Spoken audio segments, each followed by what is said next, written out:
Bonjour, aujourd'hui on va s'attaquer à un sujet essentiel, le développement efficace des prompts.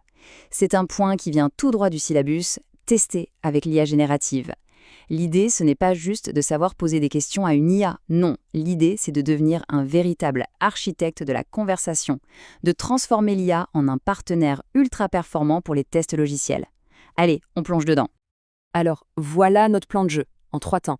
D'abord, on va disséquer l'anatomie d'un bon prompt. Ensuite, on passera aux techniques un peu plus poussées pour les cas complexes. Et pour finir, on regardera le cadre général de la conversation avec l'IA. C'est notre feuille de route pour vraiment maîtriser le dialogue. Bon, on commence par les fondations. Pour que l'IA nous donne ce qu'on attend d'elle, un prompt, ça doit être bien charpenté. Il faut s'imaginer qu'on donne une feuille de route hyper précise à un assistant qui est, disons, extrêmement brillant, mais qui prend absolument tout au pied de la lettre. Un prompt efficace, c'est exactement ça. Et voici les 6 piliers de cette structure. Rôle, contexte, instruction, données d'entrée, contraintes et format de sortie.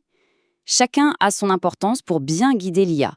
Mais pour faire simple et aller à l'essentiel, on va se concentrer sur 3 d'entre eux, qui sont vraiment la base de tout. Le rôle, les instructions et le format de sortie. Le premier, le rôle, c'est fondamental. Ici, on ne dit pas seulement à l'IA quoi faire, mais qui elle doit être.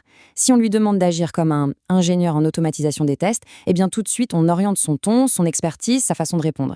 C'est un peu comme si on choisissait le bon spécialiste pour la bonne mission. C'est crucial. Ensuite, les instructions. Ça, c'est le cœur du réacteur. C'est l'action qu'on demande. Et là, le mot d'ordre, c'est clarté.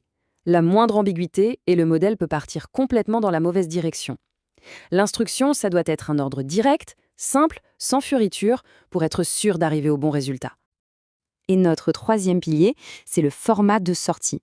Ah, celui-là, il est souvent sous-estimé, mais il est tellement important. Préciser si on veut un tableau, du JSON ou une liste à puces, ça change tout. Ça garantit que la réponse sera pas seulement juste, mais qu'elle sera directement utilisable. Et ça, c'est un gain de temps énorme. Ça évite d'avoir à tout remettre en forme après. Ok, on a vu les bases pour construire un prompt solide. Maintenant, on passe à la vitesse supérieure. On va voir comment on peut assembler ces briques pour s'attaquer à des problèmes de thèse bien plus complexes, ceux qui demandent plusieurs étapes de raisonnement. L'enchaînement de prompts, ça transforme une simple question en une vraie conversation. L'idée est simple, au lieu de tout demander en un seul bloc, on découpe le problème en plus petites étapes. Ça nous permet de vérifier le résultat à chaque fois, de corriger le tir si jamais l'IA dévie et de construire petit à petit une solution vraiment robuste. Pour les scénarios de test complexes, c'est juste parfait. Ici, la différence est énorme. C'est la différence entre demander et enseigner. Le zero shot, c'est simple. On pose une question à l'aveugle et on croise les doigts. Le few shot, en revanche, c'est comme donner un petit cours particulier à l'IA. On lui donne quelques exemples de ce qu'on attend et ça lui apprend le style, le format, le ton. Et croyez-moi, la précision du résultat monte en flèche. Alors là, on atteint un autre niveau de collaboration avec l'IA. Le meta-prompting, c'est tout simplement demander à l'IA de nous aider à écrire le meilleur prompt possible pour elle-même. C'est une sorte de pair programming. On travaille avec l'IA pour qu'elle nous aide à formuler l'instruction la plus efficace. C'est assez fascinant. Allez, on aborde notre dernier grand chapitre, le cadre de la conversation. Parce qu'au-delà de chaque prompt qu'on envoie, il y a des règles du jeu plus globales qui régissent toute l'interaction. Et comprendre ce cadre, c'est la clé pour avoir un contrôle total sur le comportement de l'IA. Il faut bien comprendre qu'il y a 2 types de messages. Le prompt système, c'est un peu la constitution de la conversation.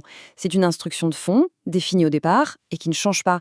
Elle dit à l'IA, voilà qui tu es, voilà tes règles du jeu.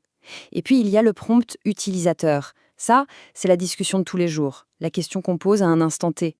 Ce tableau résume bien les choses. Le prompt système, c'est le cap, la stratégie globale, il est stable. Le prompt utilisateur, c'est la tactique du moment, c'est variable, c'est l'instruction ponctuelle. Et quand on apprend à jongler avec les deux, on peut créer des interactions avec l'IA qui sont à la fois très cohérentes sur le long terme et très flexibles au cas par cas. Bon, en résumé, quel est ce fameux plan d'architecte? C'est simple. Premièrement, avoir une base solide en utilisant toujours les 6 composants d'un prompt. Deuxièmement, monter en puissance avec des techniques avancées comme l'enchaînement ou le few shot pour les sujets costauds. Et troisièmement, toujours définir le cadre général avec les prompts systèmes pour garder le contrôle du projet. Voilà, on a maintenant le plan directeur pour dialoguer efficacement avec une intelligence artificielle. La question n'est plus de savoir si l'IA peut nous aider, mais vraiment comment orchestrer cette aide. Et ça nous laisse avec une question assez vertigineuse. Maintenant qu'on a ce plan, quelle est la première vraie tâche de test complexe qu'on va pouvoir confier à notre nouvel assistant? Les possibilités sont immenses.